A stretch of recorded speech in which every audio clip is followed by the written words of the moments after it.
يا أرحم الراحمين يا أرحم الراحمين فرج على المسلمين يا أرحم الراحمين يا أرحم الراحمين يا أرحم الراحمين فرج على المسلمين يا ربنا يا كريم يا ربنا يا رحيم أنت الجواد الحليم وأنت نعم المعين يا أرحم الراحمين يا أرحم الراحمين يا أرحم الراحمين فرج على المسلمين وليس نرجو سواك فادرك إلهي دراك قبل الفناء والهلاك يا أم دنيا ودين يا أرحم الراحمين يا أرحم الراحمين يا أرحم الراحمين فرج على المسلمين يا ربنا يا مجيب أنت السميع القريب ذاق الواسع الرحيم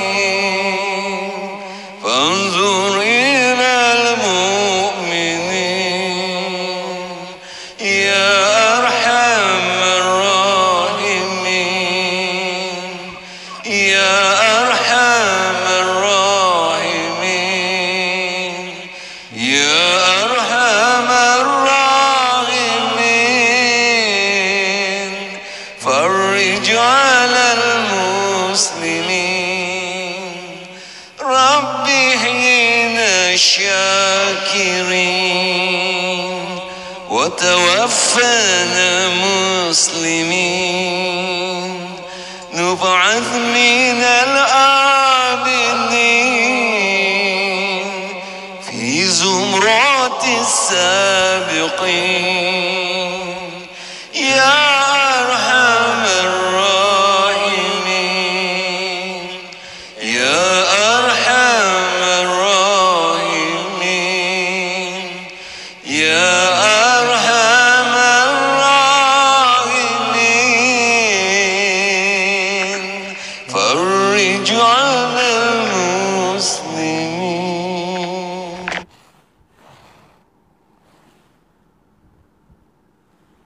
إن الله وملائكته يصلون على النبي يا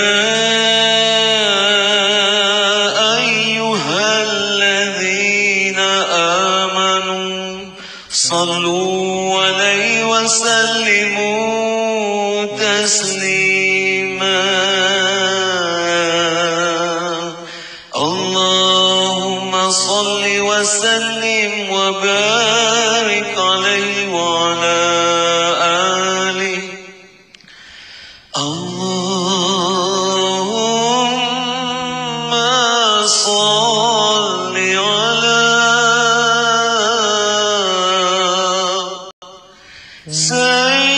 سيدنا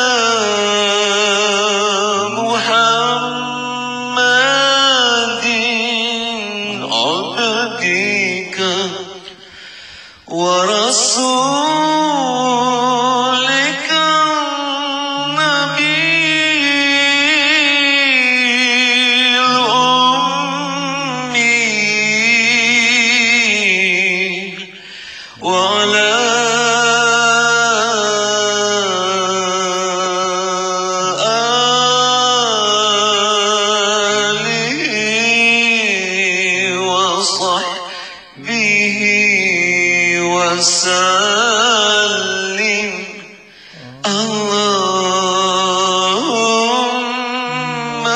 صل على سيدنا محمد عبدك ورسولك النبي الأمي وعلى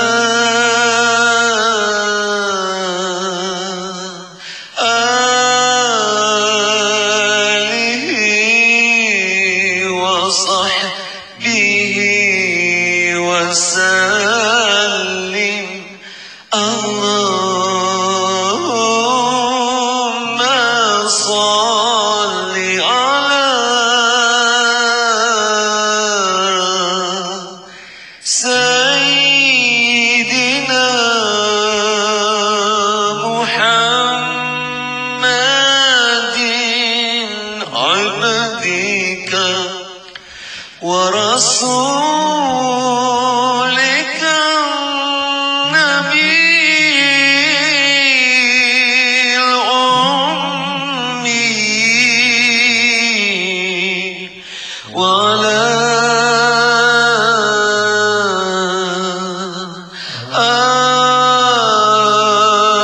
آله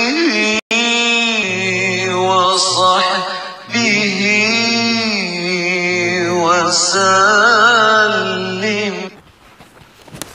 Bismillahirrahmanirrahim. Assalamualaikum ya Rasulullah.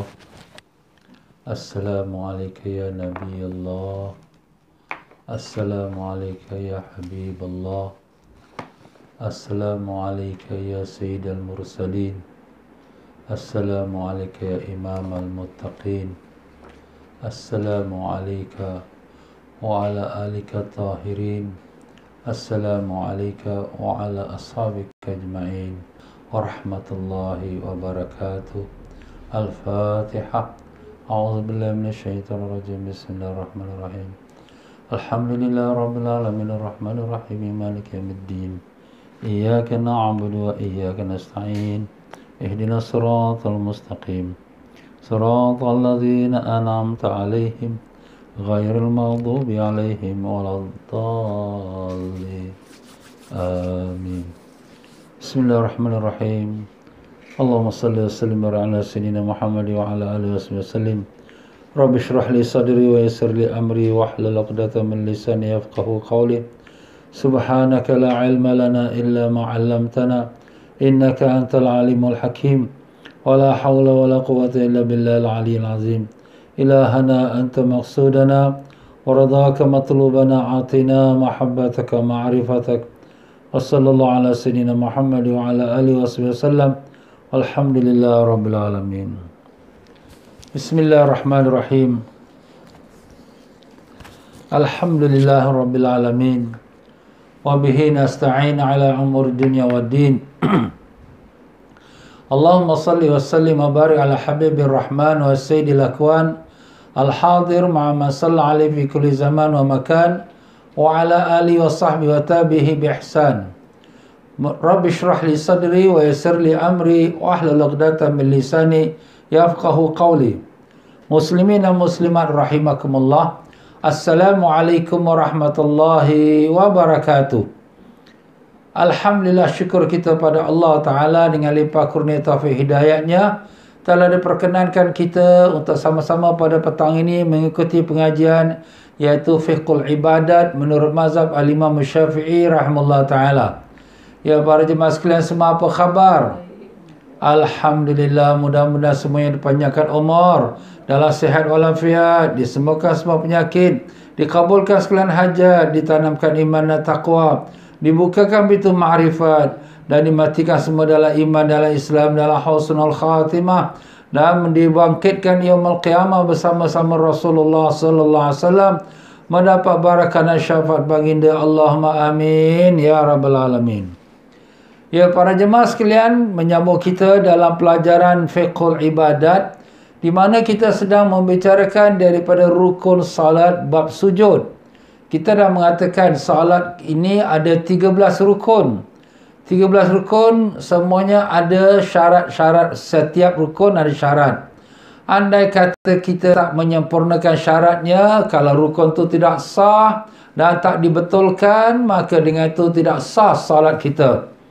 Maka kita dah sebutkan rukun yang pertama ialah niat. Yang kedua ialah takbiratul ihram. Yang ketiga ialah berdiri tegak menghadap kiblat. Yang keempatnya ialah membaca suratul Fatihah. Dan yang kelima ialah kita rokok dengan tumakninah. Yang keenamnya kita i'tidal dengan tumakninah. Dan yang ketujuhnya kita sujud dengan tumakninah. Ya, dalam pelajaran lepas kita telah sebutkan sujud itu ada beberapa syarat. Antaranya kena 7 anggota, 7 tulang kita. Dahi, 2 tapak tangan, 2 lutut dan 2 tapak kaki mesti kena atas lantai atau tanah yang kita sujud. Tapi yang menjadi syarat dahi, kulitnya mesti kena pada tanah, mestilah dahi kita. Jadi kalau tangan kita pakai sarung tangan, kaki kita pakai sarung kaki, itu tak menjadi masalah. Cuma sunatnya tidak pakai sarung tangan dan tidak pakai sarung kaki. Dan kalau sekiranya wanita yang sujud di mana telekong dia tu dia sujud atas telekong dia, itu tidak menjadi sesuatu kesalahan. Ya, jadi itu semua dibolehkan. Dan kita dah sebutkan di dalam pelajaran semalam sunat-sunat dalam sujud, kita turun tu dengan 2 lutut dulu. Kemudian 2 tapak tangan dan kemudian dengan dahi dan hidung kita serentak. Dan kita dah mengatakan bahawa 2 tapak tangan kita tu kita letak sejajar dengan bau kita, dengan telinga kita, seperti kita angkat takbiratul ihram. Bagi orang lelaki, bagi orang perempuan waktu dia sujud, hendaklah 2 tapak tangan tu letak di tepi dada dia, sama seperti waktu dia angkat takbiratul ihram.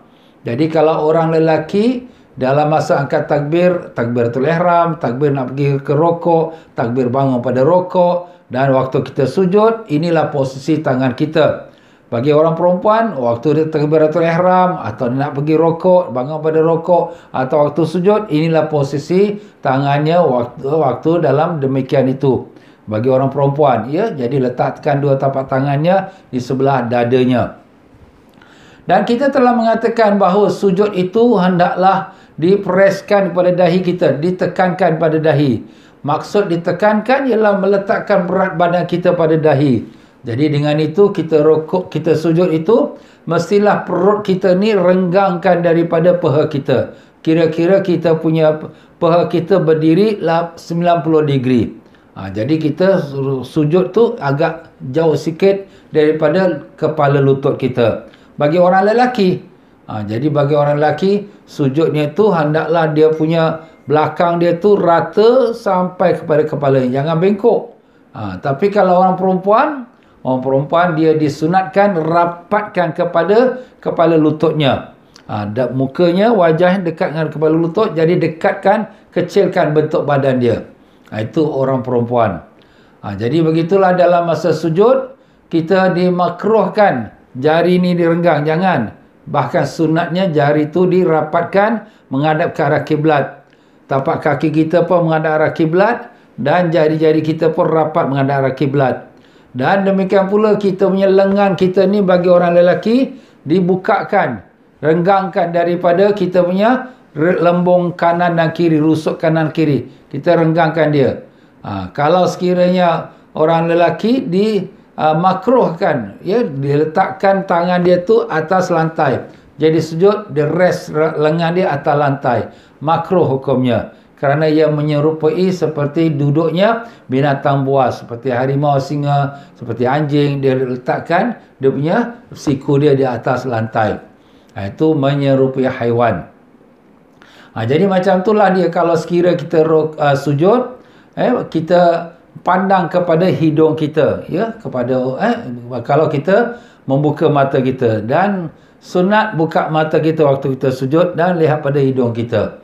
Tetapi kalau kita tutup kerana ada sesuatu keuzuran, itu tak mengapa. Ya, begitulah dia perkara yang telah kita sebutkan dalam pelajaran kita semalam mengenai perihal sujud. Dan sunat-sunat dalam sujud, kita antaranya kita baca zikir dalam sujud. Zikir dalam sujud, subhana rabbiyal a'la wa bihamdi. Kita boleh baca sekali, boleh baca 3 kali, boleh baca 5 kali, boleh baca 7 kali, maksimum 11 kali. Jadi tu maknanya kita kalau ada masa nak lebih-lebih lah. Ada orang tanya, boleh tak ustaz saya buat sekali? Boleh. Saya selalu buat 3 kali. Boleh, tak apa. Memanglah kalau kita jadi imam, jangan lebih pada 3.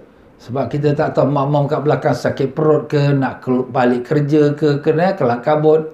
Jadi imam dia jangan lebih pada 3, makruh.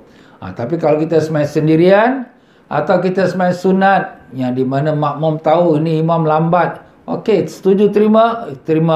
Aku nak sembahyang belakang dia. Ataupun kita sembahyang sunat tasbih. Sembahyang sunat tasbih memanglah nak baca ulang balik tasbih subhanallah, alhamdulillah, akan makan masa. Itu makmum pun tahu ni sembahyang tasbih ni panjang ni, tak apa ikut. Boleh, tak apa. Tapi kalau sembahyang biasa, sembahyang fardu, maka hendaklah imam tu jangan lebih daripada 3 kali. Bagi kita orang yang makmum, kalau sekira imam tu lama sujud, apa saya nak baca ustaz? Baca ulang balik. Subhana rabbiyal a'la wa bihamdi, subhana rabbil a'lam. Habis ustaz dah 11 kali ni, imam tak angkat-angkat kepala lagi. Baca lagi, ulang lagi. Ya? Berapa banyak? Sebanyak-banyak tak apa. Sebab sujud dia adalah antara rukun fi'li yang panjang. Panjang tu apa? Boleh sepanjang-panjangnya. Seperti mana yang telah saya sebutkan semalam, iaitu seorang tabi'in yang paling afdal, yang paling mulia. Tabi'in dia jumpa sahabat tapi tak jumpa Nabi SAW. Itu namanya tabi'in. Nama dia ialah Uwais Al-Qarni. Uwais Al-Qarni ni dia punya ibadat, kalau malamnya dia kata malam ni aku sujud, dia sujudlah, dia sembahyang sampai bab sujud, dia sujud sampai dekat subuh. Lama berapa jam tu? Berapa jam lah. Kemudian dekat subuh dia pun komplitkan sembahyang dia, dah assalamualaikum, masya-Allah. Boleh lah malam, boleh. Jadi rukun fi'li yang panjang, boleh panjang pun tak apa. Iaitu rukun fi'li yang panjang apa dia? Iaitu waktu kita berdiri. Kita nak baca suratul Baqarah, surah Al-Imran, 3 juz, 4 juz. Ustaz berapa jam? Boleh. Nabi SAW pernah buat macam tu. Dan waktu rokok dan waktu sujud. Ini 3 ni adalah merupakan rukun fi'li yang panjang. Panjang tu nak panjang macam mana pun boleh. Jadi itulah dia tuan-tuan ya. Jadi kalau kita ikut imam tak boleh lah panjang kan, sebab ada yang kita sebut tadi ya. Tapi kalau kita sembahyang sendirian, kita nak buat sampai 11 kali pun boleh. 3 kali tu normal lah, biasa, normal 3 kali. Jadi itulah dia tuan-tuan dan puan-puan, bacaan zikir subhana rabbil a'la. Tapi ada lagi bacaan zikirnya dalam kitab kita yang telah kita sebutkan semalam. Masuk kita pada hari ini di muka surat 429. Jadi mari sama-sama kita bacakan Fatihah kepada junjungan besar Nabi kita Rasulullah sallallahu alaihi wasallam, dan sekalian para ahli keluarganya yang kita kasihi, dan sekalian para sahabat yang kita redai, dan sekalian para alim-alim ulama tabi'in dan tabi'in, dan sekalian para masyayikh kita, guru-guru kita, dan sekalian para ulama yang telah menyampaikan agama kepada kita, sampailah kepada tuan guru kita yang pengarang kitab ini, iaitu Al-Habib Said Muhammad Amin bin Idrus bin Abdullah bin Umar bin Syekh Abu Bakar bin Salim, yang berguru kepada Habib Zain bin Ibrahim bin Zain bin Semit. Semoga Allah Ta'ala panjangkan kedua-dua mereka yang masih hidup lagi. Allah panjangkan umur mereka dalam sihat walafiat, dijauhkan dari segala musibah, bala dan bencana. Dan demikian juga semoga Allah merahmati sekalian para arwahnya alim-alim ulama kita, bil khusus al-Imam Syafi'i rahimahullah ta'ala, dan semoga Allah tinggikan darjat-darjat mereka. Dan demikian juga semoga Allah melimpahkan keberkat ilmu-ilmu mereka kepada kita, sehingga dapat kita amalkan dengan berkat syafaat Nabi Rasulullah SAW. Al-Fatihah. A'udzubillahi minasyaitonir rajim. Bismillahirrahmanirrahim. Alhamdulillah rabbil alamin arrahmanir rahim maliki yaumiddin. Iyyaka na'budu wa iyyaka nasta'in ihdinas siratal mustaqim. Siratal ladzina an'amta 'alaihim ghairil maghdubi 'alaihim waladdallin. Amin. Berkata tuan pengarang kita rahimahullah taala wa nafa'ana Allah bikum fid dharain amin, pada muka surat 429, iaitu dengan tajuk masalah-masalah yang berhubungan dengan rukun sujud. Ada beberapa masalah yang mungkin kita akan melaluinya, dan kemudian di sini dia huraikan akan dia punya jalan keluarnya dan hukumnya. Pertama, kesimpulan hukum anggota sujud yang wajib dibuka dan yang boleh ditutup tatkala melakukan sujud adalah sebagai berikut. Jadi anggota yang mana yang wajib dibuka, anggota yang mana yang tak boleh dibuka dan wajib ditutup ataupun yang makruh. Yang pertama wajib dibuka ialah dahi. Jadi dahi satu saja anggota dalam seluruh tubuh badan kita, baik lelaki baik perempuan. Waktu dalam solat, dahi ni mesti wajib terbuka. Tapi terbuka yang wajib tu bila? Waktu sujud. Ya, kalau sekiranya waktu dia berdiri, ya, misalkan serban dia tertolak ke depan, ataupun telekong dia tertutup ke depan, dia tutup dahi.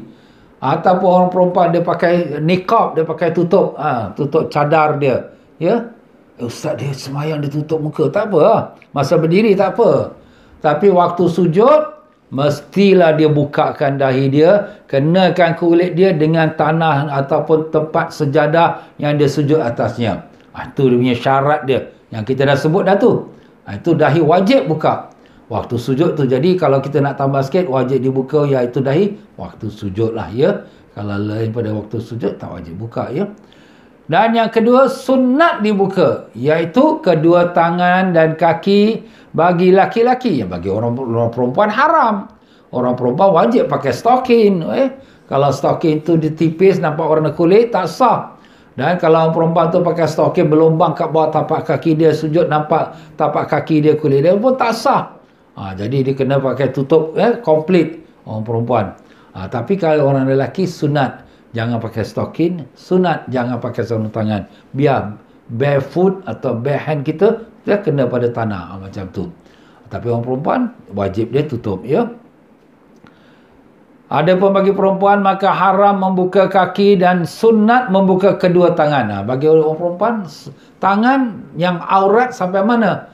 Aurat sampai kepada pergelangan tangan. Ini dia aurat dia, ya.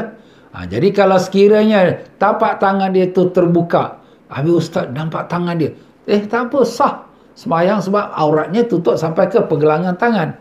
Jadi kalau sunat kalau di sini dikatakan sunat kalau tangan orang perempuan tu dia tu buka. Habis ustaz dia buka tu tapi dia sujudnya di bawah telekong dia ke bawah tangan. Tak apa. Ya, jadi dibolehkan, dia haruskan. Sebab yang wajib kena pada lantai ialah dahi, ya. Kalau dia pakai tangan pendek, ustaz ni perempuan ni pakai semayang ni pakai tangan pendek. Tapi dalam telekong, telekong tu dah tutup lah tu. Dah cover lah aurat. Tak apalah dia pakai tangan pendek pun tapi dalam telekong. Jadi tak nampaklah aurat dia. Jadi tak apa, boleh. Ya. Dan yang ketiga, makruh. Iaitu membuka lutut selain ukuran yang wajib ditutup. Iaitu yang aurat bagi laki-laki. Jadi orang lelaki, kita dah sebut dalam bab aurat tentang syarat sah sembahyang. Tu wajib tutup aurat. Aurat orang lelaki dalam salat dan luar salat adalah antara pusat dan lutut. Jadi bila kita kata antara pusat dan lutut, pusat tidak aurat, lutut tidak aurat. Sebab yang aurat antaranya. Tapi macam mana kita nak kata komplit dah tutup aurat, melainkan kita tutup sikit pusat dan tutup sikit lutut. Jadi kalau lututnya sikit dah tutup, mana dah cover lah aurat dia. Tapi di sini dia punya seluar dia tu, orang lelaki ni, saya cakap about orang lelaki, seluar dia tu betul-betul ni lutut dia. Dia ambil setengah saja. Ustaz cakap sampai lutut cover sikit dah cukup. Aku nak ambil sampai cover sikit-sikit. Ustaz, boleh ke dini semayang macam ni? Pakai seluar tu sampai lutut betul-betul. Sah. Cuma makruh. Kenapa kena makruh? Kerana kita membiarkan terbuka anggota yang lain terbuka. Ini samalah orang lelaki, ya. Bila kita sembahyang, kita pakai tangan pendek. Ya. Apa hukumnya? Makruh. Kerana kita membiarkan anggota kita yang lain tu terbuka. Dia tak haram. Sebab aurat lelaki yang terpusat dengan lutut. Tapi kalau dia pakai singlet saja, ataupun shirt, t-shirt, tangan pendek saja, maka makruh hukumnya. Sunatnya ialah dia pakai tangan panjang. Ya, tangan panjang, ya. Macam tu juga kepala Kepala ni orang lelaki sunatnya memakai tutup kepala, ya. Pakai tutup kepala, pakai serban atau pakai kopiah, pakai pakai songkok.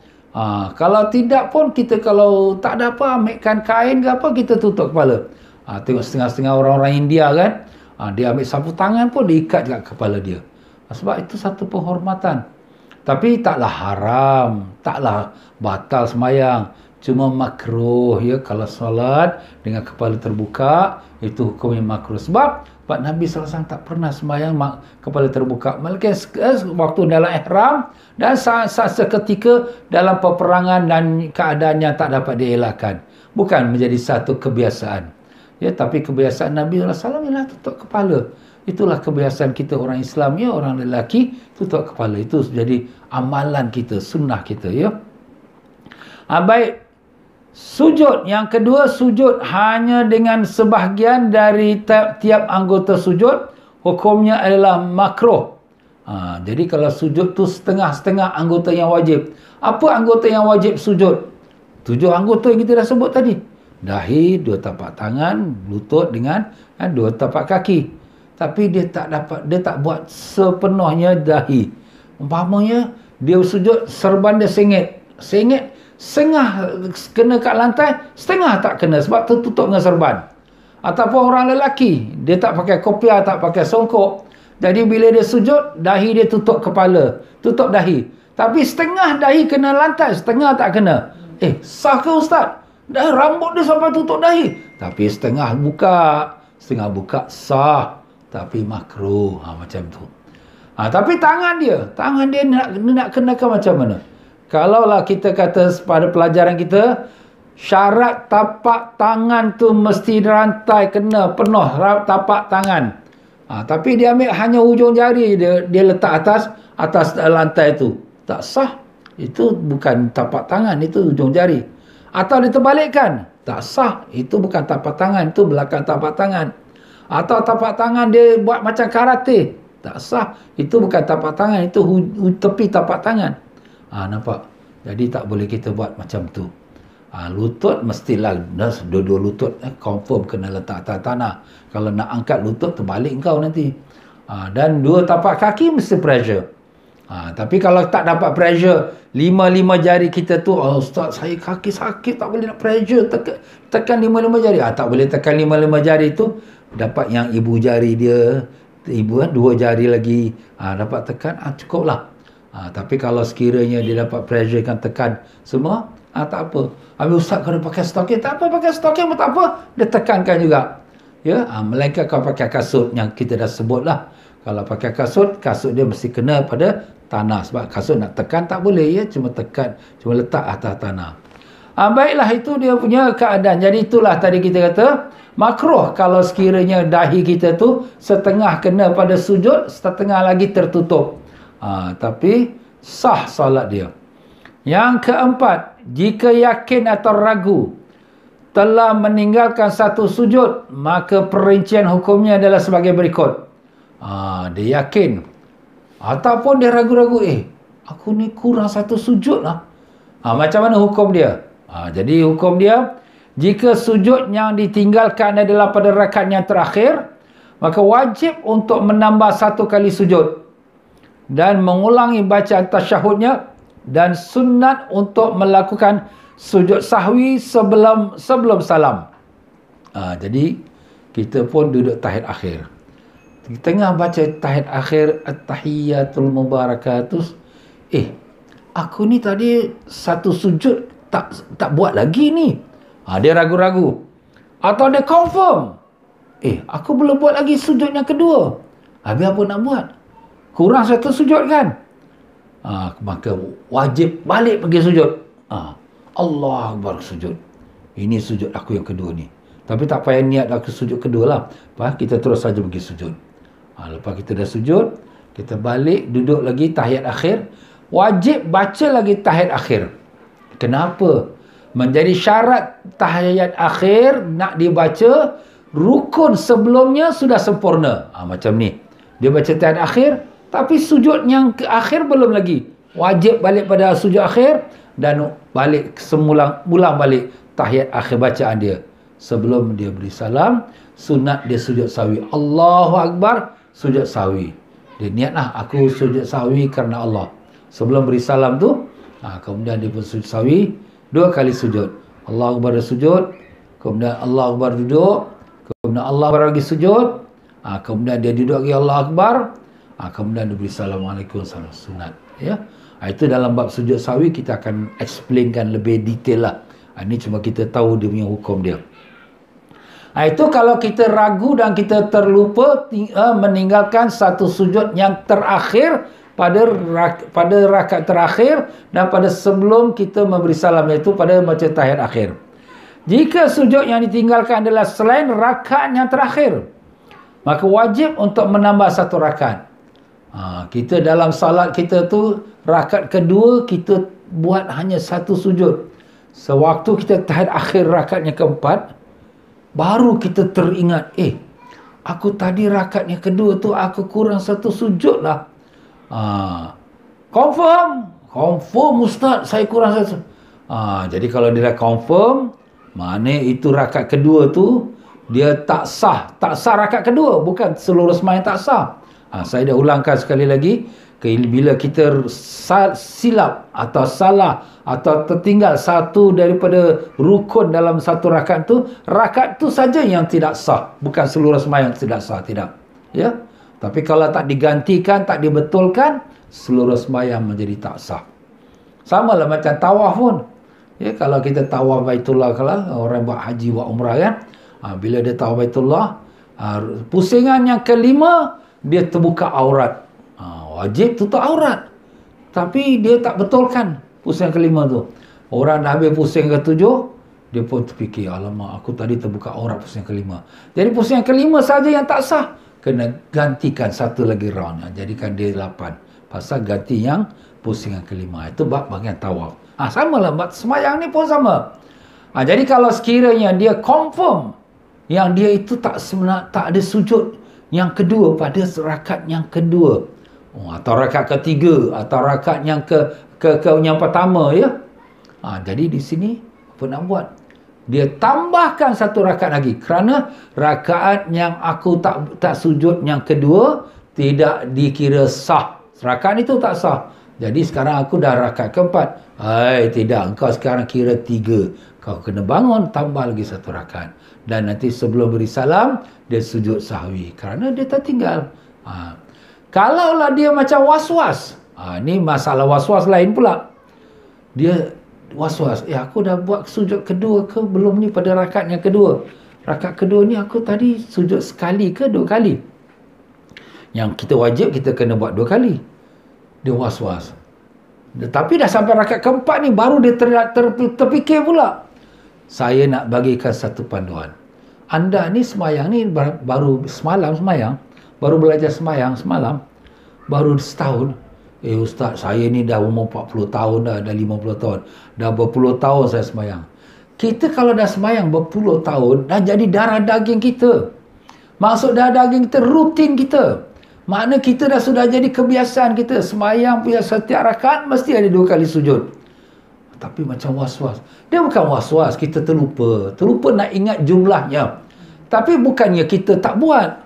Tapi setan ni mainkan kita. Setan ni mainkan kita. Kau tadi rakaat kedua tu, kau tak buat sujud nombor 2 tu, kau tak buat tu. Jadi kita dah jadi, alamak, aku tak buat sujud kedua. Itu jadi permainan setan. Ni saya nak bagi tahulah.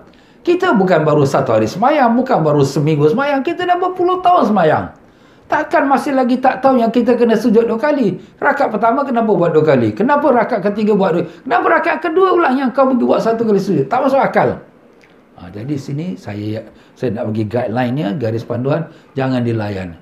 Itu ragu-ragu tu, itu was-was setan. Itu dia tuan-tuan, ya. Tapi kalau sekiranya kita confirm, betul Ustaz saya confirm. Confirm lain lah, ya. Kalau ragu, melainkan kalau orang yang baru belajar semayang, yang mungkin dia pun ada silap, ada kurang, itu orang baru belajar semayang, itu kita boleh terimalah.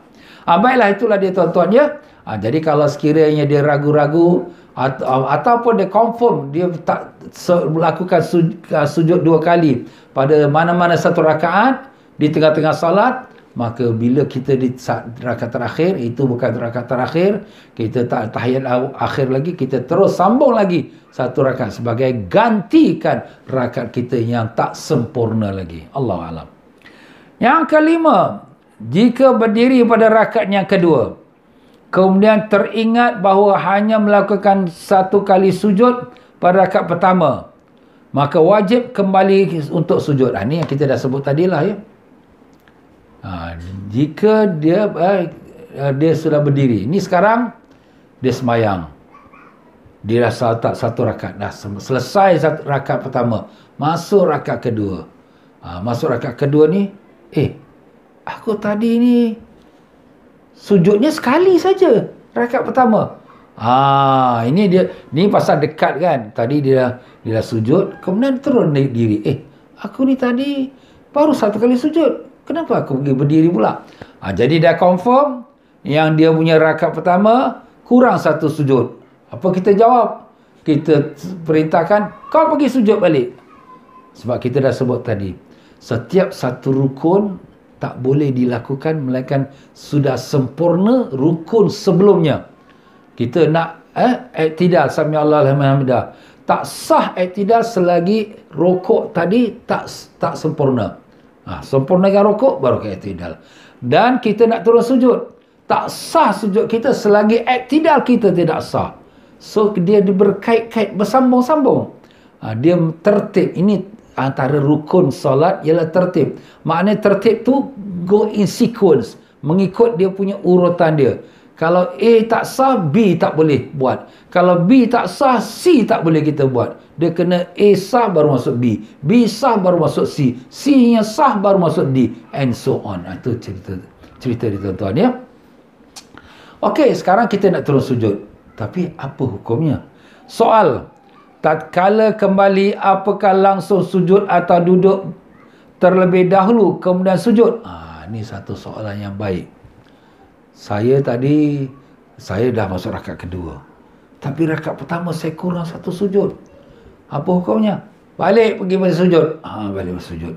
Sekarang dalam saya nak balik ke sujud ni, saya nak duduk antara dua sujud ke atau terus sujud saja? Sebab kita tahu rukun salat kita yang ke-8 yang akan kita bincangkan kalau sempatlah hari ni ialah duduk antara dua sujud. Lepas kita sujud pertama, Allah Akbar, duduk, lepas tu sujud yang kali kedua. Jadi apabila kita sujud yang pertama ni, dalam rakaat pertama kita sujud, kemudian Allah Akbar, terus kita bangun, kita berdiri. Aku tertinggal lah sujud kedua. Turun balik. Allah Akbar, turun balik. Tapi nak duduk dulu ke tak? Nak duduk ke atau terus pergi sujud? Inilah jawapan dia. Tatkala kembali, soalan, tatkala kembali apakah langsung sujud atau duduk terlebih dahulu kemudian bersujud? Jawapannya, perincian hukumnya sebagai berikut.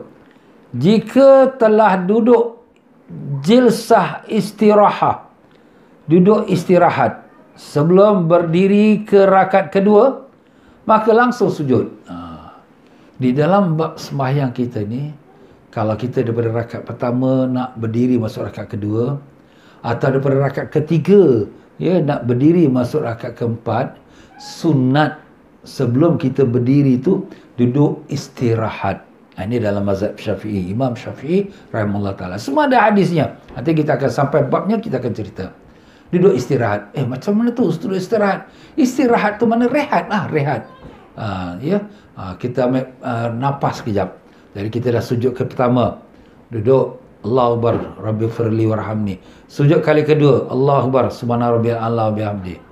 Kemudian nak naik-naikkan, nak masuk rakaat kedua, duduk dulu, Allahu Akbar, kemudian Allah ya. Duduk dulu. Ini duduk dulu namanya istirahat. Duduk rehat,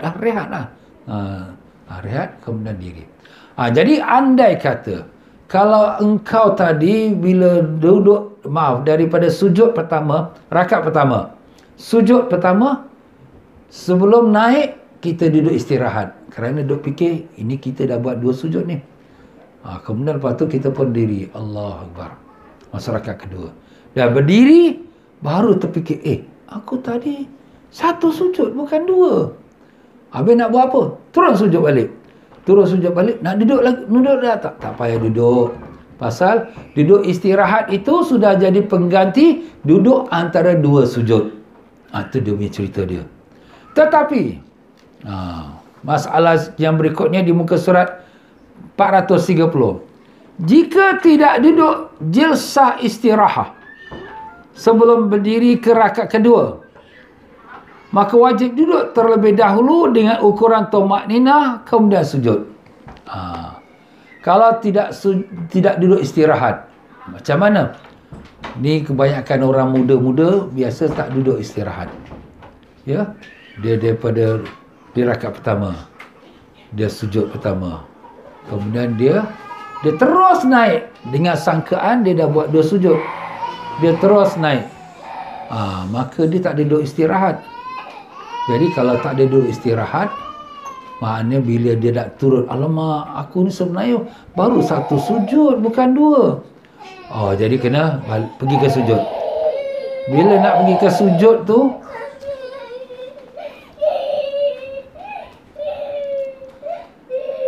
bila nak pergi ke sujud tu, dia tak boleh terus sujud.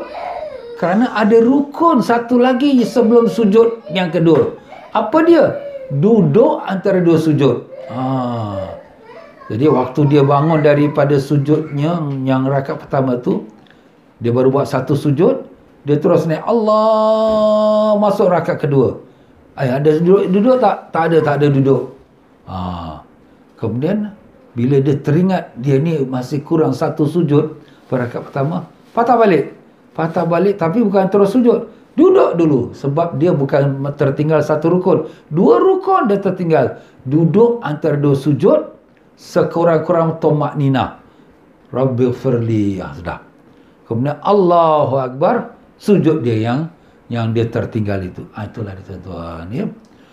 Saya harap perkara itu fahamlah, jelas saya. Nak jelaskan macam mana lagi dah tak tahu dah saya, ya. Saya rasa itu cukup. Yang seterusnya di muka surat 430.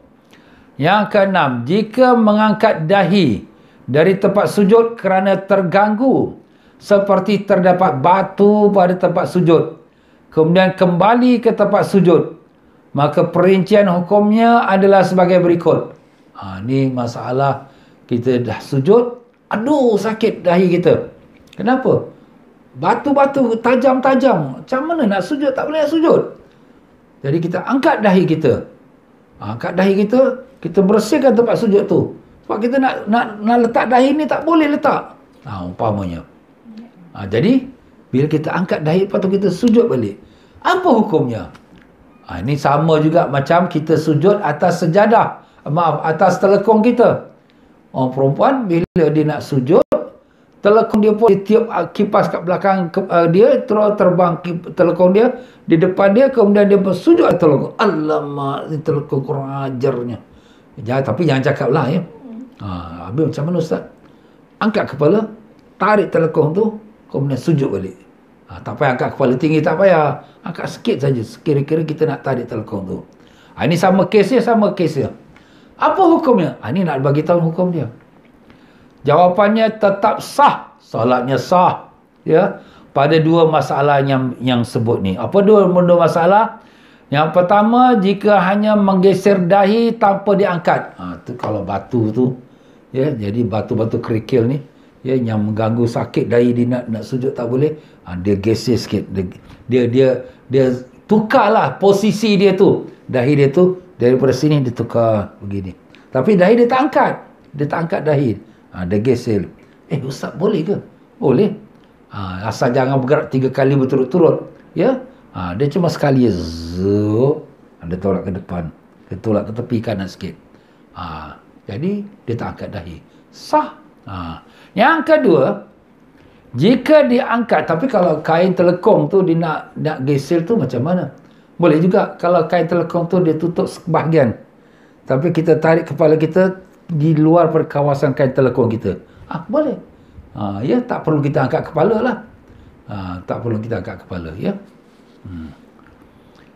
Dan kedua, jika diangkat kepala dengan ukuran yang pendek, sekejap je, dan masih belum tumakninah, Jadi maknanya angkat kepala tu sekejap saja.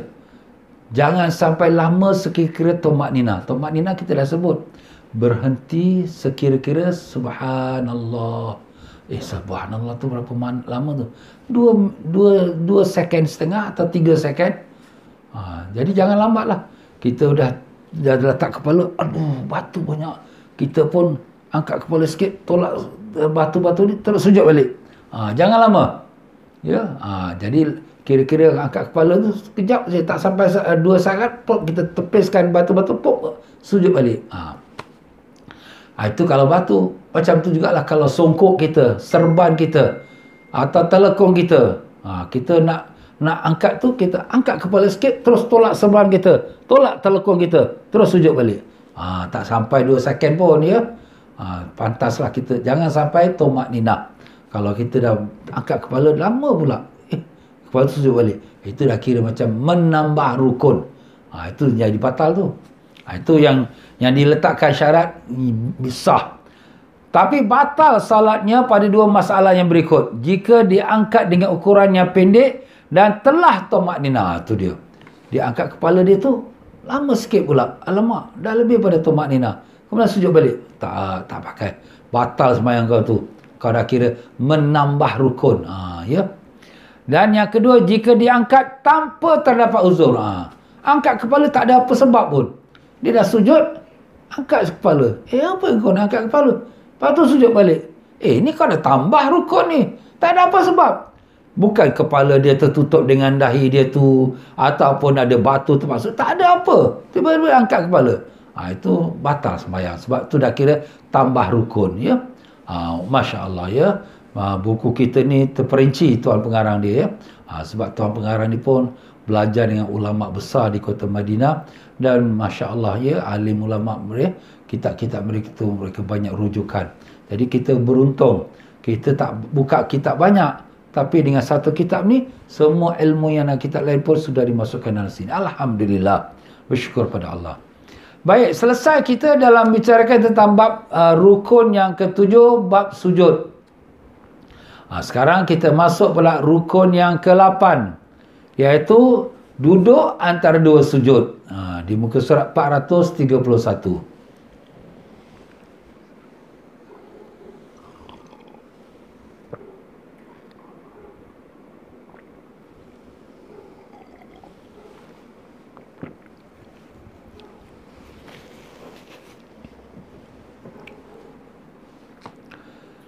Rukun yang ke-8, duduk di antara 2 sujud. Duduk di antara 2 sujud. Duduk antara 2 sujud termasuk rukun yang pendek, yang tujuannya sebagai pemisah antara 2 sujud. Dia ni kira rukun pendek lah. Sebab kita dah sebut tadi, rukun fi'li yang panjang, rukun fi'li yang pendek, ni antaranya, ya, iaitu duduk antara 2 sujud. Rukun fi'li yang pendek, rukun fi'li kita ada 6 atau 7 yang telah kita sebut dalam pelajaran yang dahulu. Iaitu i'tidal. I'tidal tu rukun fi'li pendek, sebab tu tak ada lama-lama. Dan duduk antara 2 sujud. Ya, ini pun rukun fi'li yang pendek, tak boleh lama-lama, ya. Jadi dia sebagai memisahkan antara sujud pertama dengan sujud kedua. Dalil duduk di antara 2 sujud. Dalil diwajibkannya duduk antara 2 sujud tatkala solat fardu atau sunat adalah sabda Nabi SAW, "Summarfa' hatta tastawiya jalisan." Kemudian duduklah sehingga kamu benar-benar lurus dalam posisi duduk. Jadi ini dalam masa kita duduk tu ada syarat-syaratnya. Ya. Bila duduk kena berdiri, kena duduk tegak. Jangan duduk bungkuk, jangan, ya. Syarat-syarat duduk antara 2 sujud ada 5 syarat. 5 syarat. Kalau 1 syarat kurang, tak sah kita punya duduk antara 2 sujud. Dan kalau tak sah, kita punya serakat tersebut tak sah. Kalau tak digantikan, tak sah seluruh salat kita.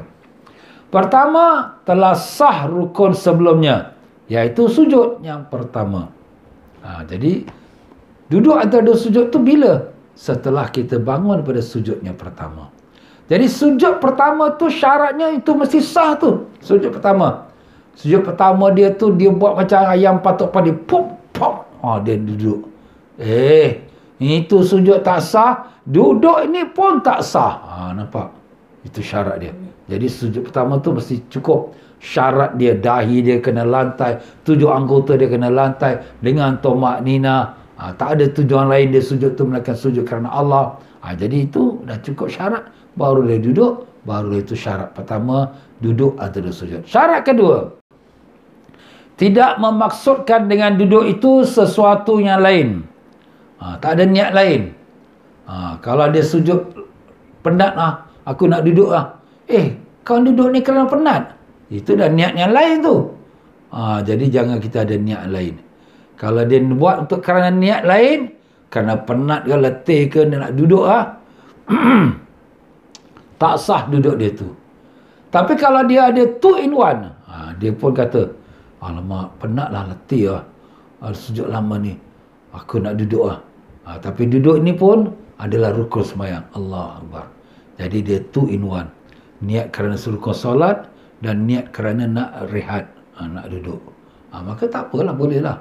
Tapi kalaulah sekiranya tak ada niat kerana nak duduk antara dua sujud rukun solat, hanya sekadar nak penat kepala dia duduk sujud, itu sudah betulkan niat. Itu tak betul. Tak sah sujud duduk antara dua sujud. Dan jika diniatkan duduk antara dua sujud dan selainnya, maka hukumnya adalah sah. Yang ketiga, tomak nina dengan yakin. Jadi bila dia sujud Allahu Akbar, dia jangan macam orang kejar-kejar. Allahu Akbar, Allahu Akbar. Ini belum apa-apa lagi dah sujud balik. Tak boleh. Dia mesti ada tomak nina. Tomak nina tu apa dia?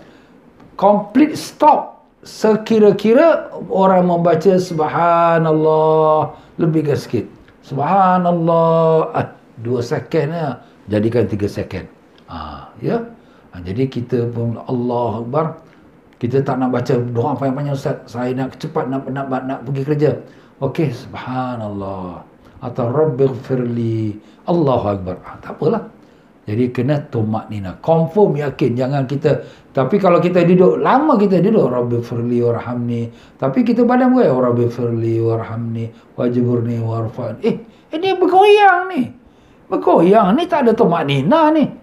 Itu kena jaga. Kadang-kadang ialah orang yang biasa wirid, dia wirid la ilaha illallah, la ilaha illallah, alhamdulillah, tapi kadang terbawa pula dalam solat dia. Jadi bila dia bangun pada sujud, duduk atas sujud, rabbighfirli warhamni wajburni, kau ni bergoyang badan. Itu tak ada tomak nina. Tak ada tomak nina, tak sah dia punya duduk antara dua sujud, tak sah dia punya rakaat tu. Kalau tak dibetulkan, tak digantikan dengan satu rakaat lagi, tak sahlah solat dia. Allah. Jangan syuk sendirilah. Ya, itu waktu Nabi kata innamal ilmu bita'allum, ilmu tu dipelajari. Innamal fiqhu bitafaqquh, ilmu fikih tu diikuti, dipelajari ilmu fikih tu. Bukan hanya kita tengok-tengok orang kita buat, tidak ya. Maaflah ya. Syarat yang keempat, duduk dengan tegak. Maka tidak sah jika duduk dengan posisi menunduk. Ya. Jadi duduk tu tegak. Macam mana kira tegak? Tulang sulbi kita tu straight. Tulang sulbi tu apa Ustaz? Hujung tulang belakang kita. Hujung tulang belakang kita ni sampai kat hujung dia tu, itu yang hujung tu dipanggil tulang sulbi. Jadi makna tulang sulbi tu mana straight lah. Melainkan kalau dia orang sakit, dia tak boleh straight. Saya sakit Ustaz, saya tak boleh straight. Tak apalah. Tapi kalau kadang-kadang dia malas, dia bangun daripada sujud, dia tak mau pergi duduk betul-betul, dia membungkuk-bungkuk, dia malas. Tapi taklah pula dilarang kalau kita condong ke depan. Misal kata kita bangun daripada sujud, tidaklah 100% tulang belakang kita straight, tapi kita nunduk kepala. Tunduk kepala tak apa. Tunduk kepala ini sebagai kita bukan tunduk ke bawah, tapi sebagai condong ke depan. Kerana kita malulah menghadap pada Allah ya. Macam kita menghadap pada raja, kita taklah pandang muka raja kan. Kita tunduk sikit kepala kita. Macam itulah juga. Bukanlah kita tunduk tu kita bongkok. Yang dilarang tu dia tak betulkan dengan tulang belakang dia. Umpama dia bangun daripada sujud, dia kemudian dia macam ni, dia bongkok je. Tulang belakang pun tak straight lagi. Jadi itu yang tak boleh. Tak sah. Kalau sekiranya tak duduk straight, tak duduk lurus ya. Dia kena tegak. Yang kelima, tidak memanjangkan waktu duduk lebih dari ukuran bacaan tasyahud yang paling singkat dan doa yang disunatkan. Kita dah sebut duduk antara dua sujud ni rukun fi'li yang pendek. Jadi pendek ni tak boleh panjang-panjang. Tak boleh panjang tu sepanjang mana ustaz yang dibolehkan? Dibolehkan sekira-kira kalau kita baca tasyahud yang pendek. Tasyahud pendek tu sampai macam sampai asyhadu anna Muhammadar Rasulullah. Tasyahud tu at-tahiyatul lah tu. At-tahiyatul mubarak. Tapi bukan tempatnya, cuma nak bagi tahu duration dia, timing dia tu. Kalau orang baca tahiyat tu, tahiyat awal tu pendek tu berapa minit? Tak sampai setengah minit ustaz. Tak sampailah 20 second ni, tak sampai. At-tahiyatul mubarakatus salam. Okey. Jangan lebih pada duration itu. Jangan lebih timing dia. Ataupun seperti orang baca doa, Rabbighfirli warhamni wajburni, yang ada dalam hadis. Itu pun tak sampailah setengah minit. Okey, sekadar setengah minit saja kau duduk antara dua sujud. Melainkan kalau orang yang sembahyang sunat tasbih. Sunat tasbih kita tahu kan, setiap rukun dia semua ada baca tasbih 10 kali, 10 kali, 10 kali. Itu sudah makruf, sudah diketahui ya. Jika memanjangkan waktu duduk lebih dari ukuran di atas, maka perincian hukumnya adalah: pertama, jika disengaja dan mengetahui hukum, maka hukum solatnya menjadi batal. Sengaja dia panjang-panjangkan. Dah tahu ni bukan rukun fi'li panjang, dia panjangkan baca. Macam-macam lagi lah dia baca-baca doa panjang-panjang. Janganlah. Ini rukun fi'li pendek. Nak baca doa panjang dalam sujud. Memang sujud tu Nabi suruh. Inna akrabakum inda rabbikum fil sujud fa'aktsiru minad doa.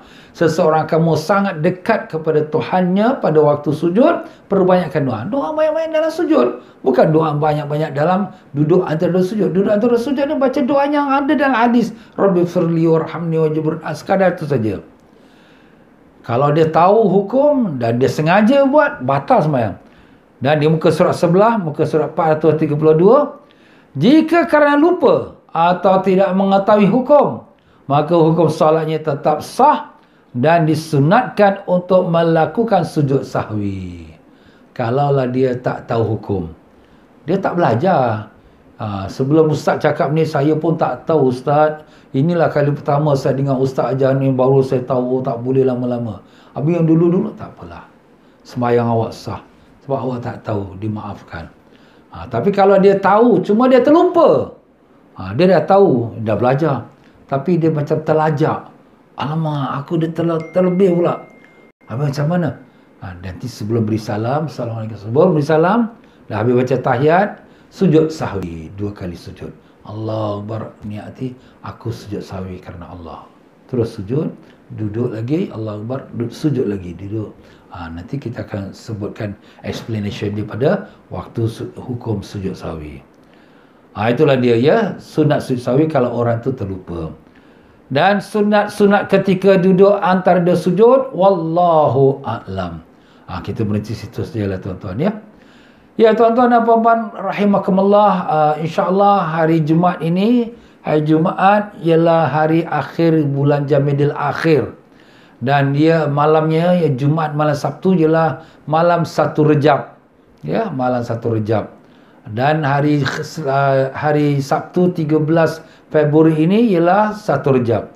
Jadi kalau boleh pada malam 1 Rejab tu kita bacalah istighfar ya. InsyaAllah nanti saya akan masukkan dalam FB saya dan juga dalam channel Telegram saya. Siapa yang tak ada link channel Telegram saya boleh minta. InsyaAllah saya akan masukkan doa awal Rejab ya, malam awal Rejab ya. Jadi InsyaAllah hari Jumaat malam Sabtu ni. Nah kalau ada orang nak berpuasa, kalau nak puasa 1 Rejab, hari Sabtu. Hari Sabtu ni kalau puasa Sabtu saja makruh. Kerana itu hari Yahudi. Jadi kita kalau boleh, kalau nak puasa, cadang nak puasa Sabtu, puasa hari Jumaat. Jumaat dan Sabtu. Jadi dia berganding. Ya, jadi macam tu. Tapi taklah disuruh kita puasa 1 Rejab. Tapi kalau nak puasa memang baik. Sebab puasa bulan Rejab ni bulan haram. 1 hari puasa bulan Rejab sama seperti 30 hari puasa pada bulan yang lain. Itu kelebihan dia. Dan sepanjang bulan Rejab ni banyakkan kita berdoa, minta Allah Ta'ala pengampunan. Dan banyakkan kita doa, Allahumma barik lana fi Rajab wa Sya'ban wa ballighna Ramadan. Ya Allah, berkatkan kami dalam bulan Rajab dan Sya'ban, dan sampaikanlah kami pada bulan Ramadan. Allahu Akbar. Sekejap sudah tuan-tuan ya. Lagi 2 bulan masuk Ramadan. Rajab, Sya'ban, masuk Ramadan. Tahun lepas kita Ramadan dalam keadaan Covid, masing-masing sembahyang di rumah ya, dengan puasa Ramadan. Tahun ini pun kita tak tahulah macam mana.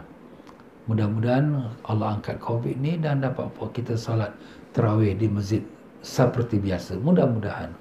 Tapi Allah yang menentukan. Kita terima sajalah. Kita redha dengan ketentuan Allah. Apa pun yang berlaku, semuanya dengan kehendak Allah kita redha. Ya, Dia yang lebih maha mengetahui. Tapi kita doalah, minta Allah sampaikan kita pada bulan Ramadan insya-Allah. Baiklah tuan-tuan dan puan-puan, sampai saja untuk petang ini, dan saya ucapkan ribuan terima kasih pada mereka yang telah berderma untuk majlis Maulid Rasul. InsyaAllah pada tanggal 13 hari bulan ini, iaitu hari Sabtu, saya akan menyampaikan syarahan di Masjid Al-Amin, Teluk Belanga pada jam 11 pagi. 11 pagi ya. Siapa yang ikut boleh ikuti melalui FB TM Fauzi Travel ataupun FB Masjid. Dan insya-Allah pada 14 hari bulan pula, hari Ahad ya, jam 8 malam, pihak kami, saya sebagai chairman pada MHDS, Moral Human Development Society, dengan kerjasama Masjid Jamiah Rabita iaitu di Tiong Bahru, kami akan mengadakan majlis Maulidin Nabi sallallahu alaihi wasallam jam 8 malam. Tuan-tuan boleh ikuti melalui FB TM Fauzi Travel dan juga FB Masjid Jamiah Rabita. Ya tuan-tuan dan puan-puan yang mereka nak berderma untuk majlis Maulid ini, silakan boleh buat pay now.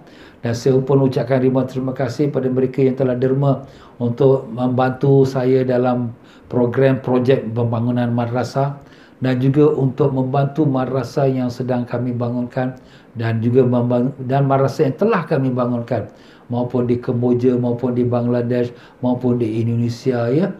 Jadi alhamdulillah lah. Dengan rezeki Allah bagi, dengan derma tuan-tuan, dapat kita salurkan pada saudara-saudara kita yang sangat-sangat perlukan bantuan. InsyaAllah semua itu ditulis dalam hasanat pahala-pahala kita insyaAllah. Baiklah tuan-tuan dan puan-puan, itu saja untuk kita pada petang ini insyaAllah. Marilah saya mohon maaf banyak. Marilah sama-sama kita akhiri pengajian kita pada petang ini dengan kita membaca selawat pada Nabi kita Rasulullah sallallahu alaihi wasallam, dengan kita berdiri untuk memberi salam pada Nabi kita sallallahu alaihi wasallam. Bismillahirrahmanirrahim. صلى الله عليه وسلم صلى الله على محمد صلى الله عليه وسلم الله يا نبي سلام عليك يا رسول سلام عليك يا حبيب سلام عليك صلوات الله عليك الله يا نبي سلام عليك يا رسول سلام عليك يا حبيب سلام عليك صلوات الله عليك أشرق الكون ابتهاجا بوجود المصطفى أحمد ولأهل الكون أنس وسرور قد تجدد الله يا نبي سلام عليك يا رسول سلام عليك يا حبيب سلام عليك صلوات الله عليك فاقربوا يا أهل المثاني فهزار اليمن غرا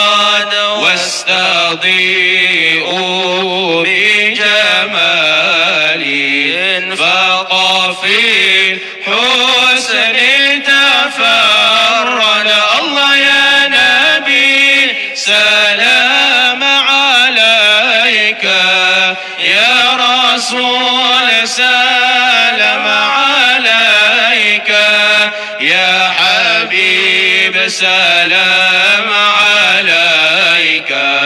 صلوات الله عليك. مرحبا مرحبا يا نور عيني، مرحبا مرحبا جد الحسين، مرحبا يا رسول الله أهلا مرحبا بك، إن بك نسعد. مرحبا مرحبا يا نور عيني، مرحبا مرحبا جد الحسين، مرحبا وبجاه يا إلهي، مرحبا جود وبلغ كل مقصد. مرحبا مرحبا يا نور عيني، مرحبا مرحبا جد الحسين، مرحبا واهدنا نهج سبيلي، مرحبا كي به نصعد ونرشد. مرحبا مرحبا يا نور عيني، مرحبا مرحبا جد الحسين. ربي فاغفر لي ذنوبي يا الله ببركة الهادي محمد يا الله. ربي فاغفر لي ذنوبي يا الله ببركة الهادي محمد يا الله. ربي بلغنا بجاهه يا الله في جوار خير مقعد يا الله. ربي فاغفر لي ذنوبي يا الله ببركة الهادي محمد يا الله. وصلاة الله تغشى يا الله أشرف الرسل محمد يا الله. ربي فاغفر لي ذنوبي يا الله ببركة الهادي محمد يا الله. وسلام مستمر يا الله كل حين يتجدد يا الله.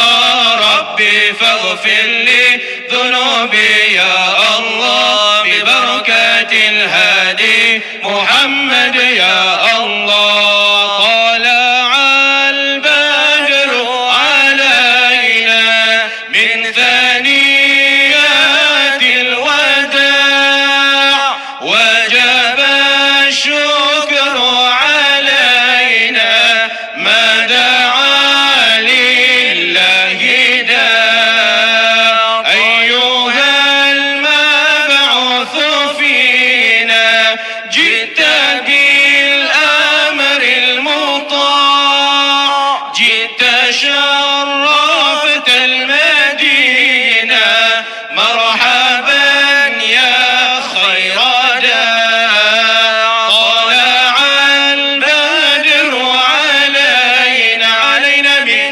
ثنيات الوداع، وجب الشكر علينا ما دعا لله داع. صلى الله على محمد صلى الله عليه وسلم، صلى الله على محمد صلى الله عليه وسلم، صلى الله على محمد صلى الله عليه وسلم. اللهم صل وسلم وبارك عليه وعلى آله. Sekian saja para jemaah sekalian, wabillahi taufiq wal hidayah. Siapa yang ada ke lapangan, malam ini ada pengajian kita Al-Hikam di Masjid An-Nur jam 9 malam ya. Silakan. Assalamualaikum warahmatullahi wabarakatuh.